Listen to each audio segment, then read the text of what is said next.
So here we have the Mini Convertible on a 70 plate. I'm going to start off by showing you inside the boot, and then we'll hop in and run through some controls on the inside from there. As we approach the back of the car, you can see we have reversing sensors. Given that it's convertible, plenty of boot space as well, along with that 50-50 split folding rear seat should you wish to increase this space even further.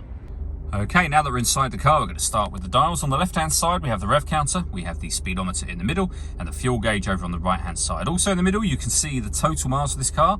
They are 20,875.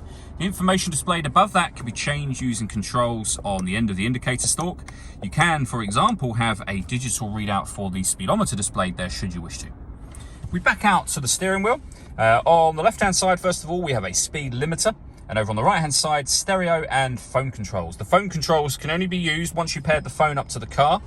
And that is done over on the screen just here. You have the phone icon.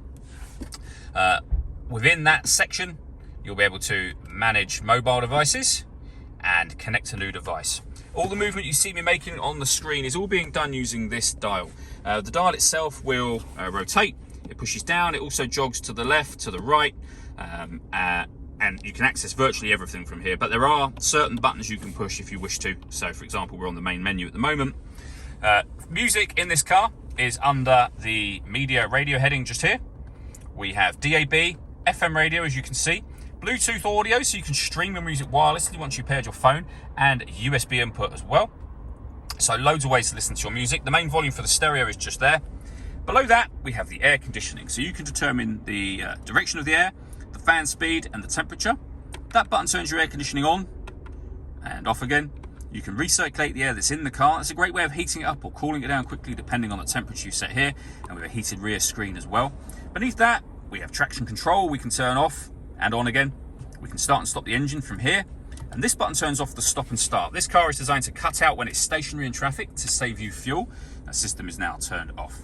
We have a 12-volt charging socket, USB input, and then a 6-speed manual gearbox. The last thing I wanted to talk about is the roof for this car. So you have a button up here.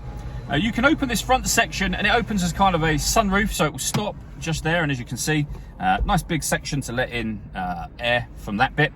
If you want to open it fully, you put your finger back on the button, keep it on the button, and you'll see the roof will now fold down.